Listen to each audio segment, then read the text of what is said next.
આજે તો સવારમાં મજૂર લઈને ફટાફટ આવી ગયો પાછો પાણા ભર. પછી તો પાણા ભરીને મંજૂરને લઈને આવતો રહ્યો પાછો રેતી સારવા. જો અહીંયા આપણે ઢારિયાનું કામ હાલે છે.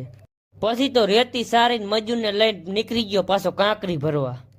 પછી તો પોગી ગયો વાડીએ, મજૂરે કાંકરી ભરવાનું કરી દીધું ચાલુ. પછી તો આપણે જવાનું હતું દેવળિયા ને આપણે ટ્રેક્ટર નીકળી ગયા આપણે દેવળિયા બાજુ.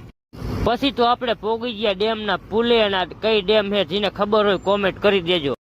અને આ હે શંકર ભગવાનનું મંદિર. પછી તો અહીંયાથી આપણે આવી ગયા સુસો ગામમાં. પછી તો વચ્ચમાં આવી ગયું સુસોનું પાટિયું. પછી તો અહીંયાથી આપણે નીકળી ગયા ને આ છે નવા ધનારાનું પાટિયું.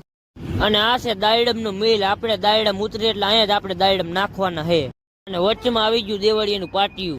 પછી તો આપણે પોગી ગયા થાંભલાના કારખાને.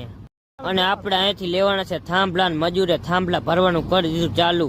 પછી તો નીકળી ગયા ઘર બાજુ. લાઈક બાઈક કર.